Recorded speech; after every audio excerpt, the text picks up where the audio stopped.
Hi friends, welcome back to my channel. My name is Katie Robinson. If you're new here, welcome to my little corner of the internet world.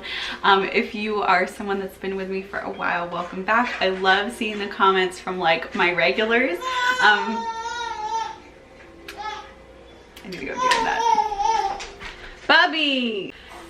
We are back and ready to roll. Anyways, today's video is going to be a fun one because Mr. Drew Man is almost 4 months old. We've got about a week until he's 4 months old, and we have our 4-month pediatrician appointment. But today I'm going to be showing you how I make homemade baby food. So for those of you that are new here, I've been growing an organic garden, and I'll be sharing more gardening tips and tricks, and also just kind of how to start a garden if you live in an urban area on my channel in videos to come, as well as ones that I've already posted. Definitely check those out. But a lot of my fruits and veggies are from my garden, ones that I didn't grow or ones that kind of were not in our growing season.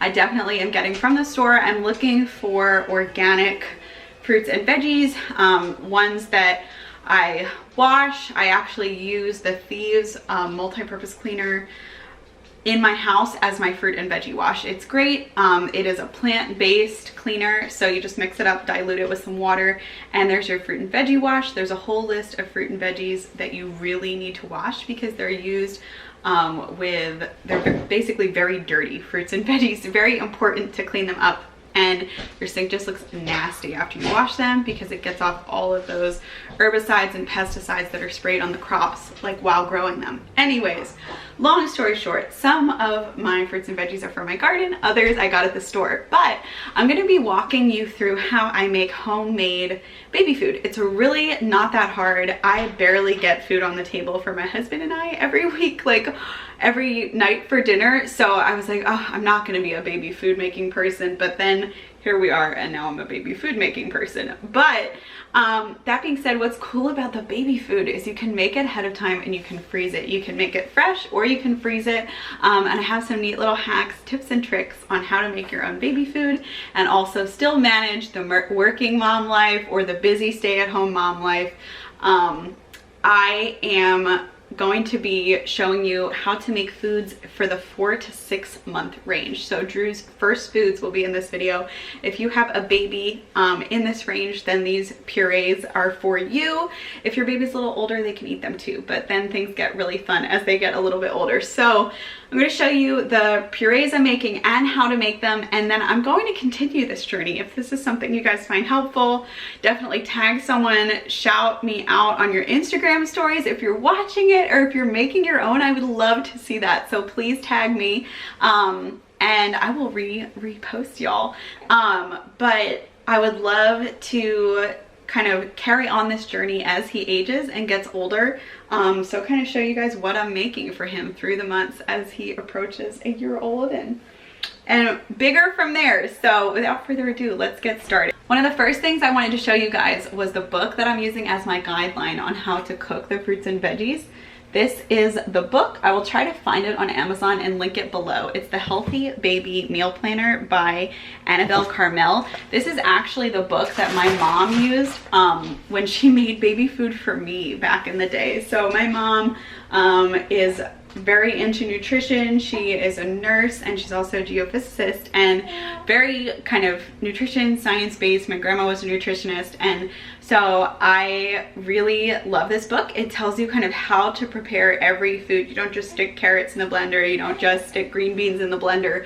It kind of tells you how best to prepare all of your foods so that they are safe and not too chunky for the little one, and so you don't lose all the nutrients in cooking. So yeah, let's get rolling. Check that book out though if this is something you're interested in.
to you guys that I'm actually freezing my baby food. So I have 2 ice cube trays. This one is the one that most people have. These are actually 1.5 ounces. They hold 1.5 ounces of product. And then these I actually just picked up at Target. They're silicone molds. You guys know how much I love silicone. If you don't know about plastic versus silicone and different materials, definitely check out. I'm making a video on materials for babies and baby products that I love and why. Silicone is a great material because it doesn't leach any chemicals into your food or your milk or anything like that. A lot of people don't realize, even when bottles are plastic or things are plastic and they say BPA free, they have often a BPA alternative, which is being used on the market now, called BPS. BPS is actually being found to be just as dangerous as BPA. There's just no regulations on it because everything takes like 15 years or so to regulate.